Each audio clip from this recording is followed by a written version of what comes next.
Hello and welcome to my science fair. So today I'm messing around with this little project. I wanted to add solar to my shed. So here's my shed. It's a 10 by 10, has a couple weed whackers and stuff that need to be hung up, and it needs some more Swiss tracks. But I have some old lights from my garage in here. These are Braun Harbor Freight lights that used to be in my garage. There's one here and there's one right over there. And this is where Jessica works on her plants. I wanted to get power to the shed, specifically for lights. I don't want to run power tools. I don't want to be charging batteries. I just want lights. That's it. Very simple. I was contemplating digging a piece of conduit through or doing an aerial run or something like that to give it power. And after recently doing the solar on my house, I thought, well, why don't I just make it solar powered? Seems simple enough. So here's what I picked up. First, this is a Renogy. It's a 50 watt panel. It's about 24 by 24. It's a square. These mounts are a separate part number, and I'll put links to all of this in the description. These are just regular mounts. They have ones that are angled. They have all kinds of different ones. These are like a flat mount because the roof is already angled. I picked up these 10 gauge leads, which connect to the solar panel directly and feed into the building. And then I picked up this, which is a charge controller, and I picked up a battery. And I just kind of set everything up so that I could test it here. So the idea is that the solar panel during the day, using this charge controller, will charge up this battery. And this battery is small, it's 40 bucks. It's a 12 volt, 20 amp hour battery. So it's 240 watt hours. And I'm going to connect that right now to a power inverter, which is this guy right here. And the power inverter will run the light. So if we turn this on, you can see that the light just came on. Now this obviously isn't the light that'll be in there, but I just wanted to do like a proof of concept and see that it will actually work. And obviously the cabling and wiring and all of that will be much better in the garage. So during the day, this charges the battery stays fully topped off. This being 240 watt hours, this battery, the lights in my shed draw about 60 watts a piece. So there's like 120, so it'll last for probably about an hour and a half. I know the math says 2 hours, but eventually the power is going to drop low enough that the inverter will shut off. And I think long term, we end up swapping those lights out for something that is a 12 volt native light, and it can connect to the battery directly, or actually this charge controller has the ability to connect a light there. But the charge controller is only 10 amps, and 10 amps at 12 volts is 120 watts, and that's like borderline enough to run the inverter and run the lights. So the first thing that we're going to do is we're going to take the solar panel and we're going to mount it on the roof. And we can see here that there are two power leads. There's a positive and a negative, and these are the connectors they come with. They're like a weatherproof push connector. And you buy leads, and the leads are, in this case, these are 10 feet long. They connect to these special connectors and then give you like a normal wire on the other end of them that you could stick into something like that charge controller. So we're going to mount this on the roof. We're going to connect those leads. We're going to penetrate the side of the shed to bring the leads in, and then we'll install the battery and the charge controller inside the shed. All right, so the panel's been mounted, and it's 22 by 20. So you can see it there. Now I'm going to be connecting the cables with the special ends to the back of the panel. So there are two ends. One has a pin and one has like a receiver. There is an O-ring on this end, and these stick in and they just push together.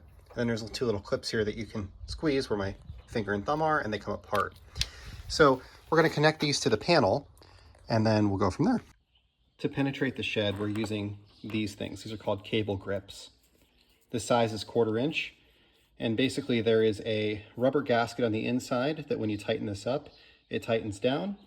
So you drill a hole the size of this threaded end right here, put the nut on it on the inside of the shed.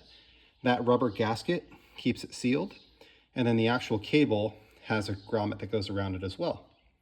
So we drilled our 1/2 inch hole, put this through, gasket on this side, nut on the back. Now we can remove these nuts, or at least loosen them up. And you'll see that this little star on the inside opens up when you do that. Now, This is a rolled edge, so I'm not necessarily worried about the wire, but I am going to put it in wire loom just to kind of protect it. This is rolled. The edge of the roof there is rolled. I wanted to come in through the back side in case I ever remove this. I didn't want there to be holes through the roof of the shed permanently. So we're gonna come down kind of like this. I want there to be a little bit of a loop where, you know, this grommet isn't the lowest point. So something like that. That way that there, you know, water will drip off of here instead of trying to follow it in, even though these are weatherproof connectors. All right, so we are finished up. So you can see the panel installed, screwed into the roof, and there's a beam that goes through the middle there. So I got those top two in that beam, and then the bottom two are just through the sheet metal that's below it, which is how most of this is constructed. We're coming through the side and those cable grips. I do still have to wrap this up with some loom, so we'll do that and tie this up, but it's functional and it's connected right now. Here inside the shed, you can see the lights are on. This one's on, that one's on. It's fairly well lit. Over here, what I ended up doing, I mounted my charge controller right here. So we've got our cables that come through. They go up over the top. These are all, like I said, nice rounded edges here. I'm not worried about these getting chafed or cut. That feeds into the charge controller right here in the panel, plus and minus. And then these two go out to the battery. So that wraps around, goes down to the battery. And here's my battery, 12 volt, 20 amp hour. And it's got the feeds from the top to charge. And it's got the outputs to the inverter. The inverter's sitting right here. So this would actually be our power switch to turn the lights on and off. So basically, you come into the shed, you go here, you flip the switch turns the lights on. And I realized that we could use like this power strip up here, which is actually what the lights are connected to. But if we leave this running all the time, it's going to have parasitic drain even though there's no load, and it's going to run that battery dead. So I prefer not to do that. So we'll just turn on the inverter when we're ready to use it, and we'll turn it off when we're not. This right now is rough. Like, let's just be honest about the fact that this is rough. So there's a couple things that I need to add here that I'm not quite done with yet. Number one, I need fuses on the battery. So I need a 12 volt out this way and a 12 volt out this way, a fuse for the load and a fuse for the line. And that's important because we want to make sure that if something gets shorted out, like this white wire here that goes across, or there's a problem with something, that the battery doesn't short out, because it will melt the terminals, it'll melt the wires at the very least, but it'll probably cause a problem for the battery. This wire that I'm using, this white, while it's 14 gauge and it's perfectly fine for the load size, that's temporary. I'm going to find some black wire to just make it match everything else and tie it up a little bit better. Ultimately, I think, so I have these lights and I'm trying to use these lights that I already have because I already have them and I've already spent the money. They're here, right? And I already had this inverter too. I didn't buy this inverter. But I think the ultimate goal would be to use 12 volt lights that can connect to this directly, not have the inverter at all, and just have a switch that turns the lights on and off. And I found some 12 volt lights on a website that I was interested in looking at. I'll put a link to those in the description. I haven't tried them out yet, but they're probably what I'm going to pick up in the future. They're about 40 bucks for a 4-foot light, which is what these are. So I might buy maybe 2 or 3 of those. They use less powers. They're 11 watt lights, so they could actually run a lot longer than these do, but they're not going to be quite as bright. And I don't know if that's a problem or not. I do have a power strip here, so let's say I want to plug in, a Milwaukee battery charger or something very basic. We're not going to be able to run a lot off of this. This is a 300 watt inverter. It's running about 110 watts right now with the 2 lights that are on it. So, we're getting close to the cap of what the inverter can do, and also, what the solar panels are going to be able to keep up with. If we look here, that's the load side. So our battery itself, so our charge rate right now is 13 volts and 1.9 amps. So it's pulling in about 26 watts right now. So obviously this is going dead faster than it's being charged, but the idea is that we don't need these lights to be active all the time. This is very similar to like how the power works on the house. I have a Tesla Powerwall. The Powerwall gets charged up during the day, and then at night you run it dead. And you just kind of repeat that cycle over and over again. Because when you're producing electricity, your electricity production is like a big hump, but your usage is pretty flat. So some hours of the day, like at 8 a.m., I'm producing about what I'm using.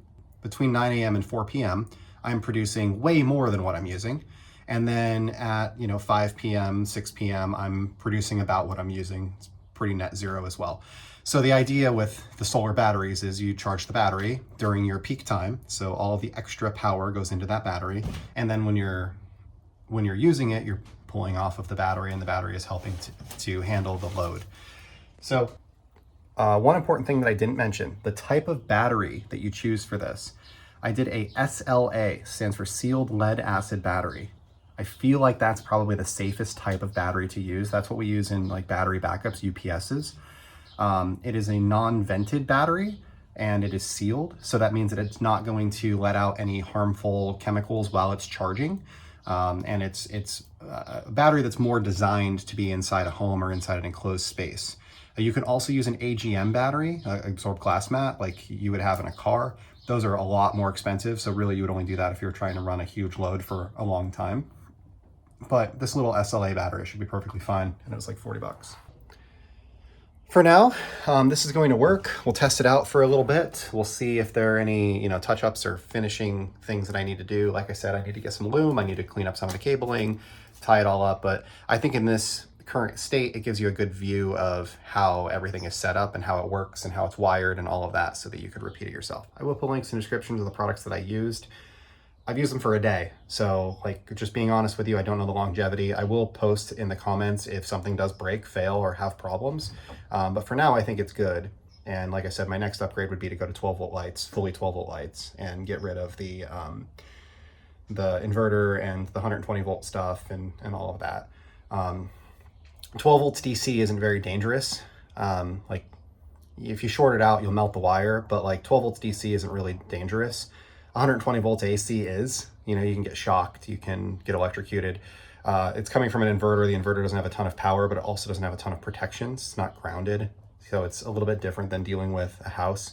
So I think staying full 12 volt is the safest way to go about this. You could also do a 24 volt system. The panel itself puts out 22 volts and this charger works with a 24 volt. So we could theoretically add a second battery, wire those in series, have 24 volts and have everything connect back to that and have the lights be 24 volts as well.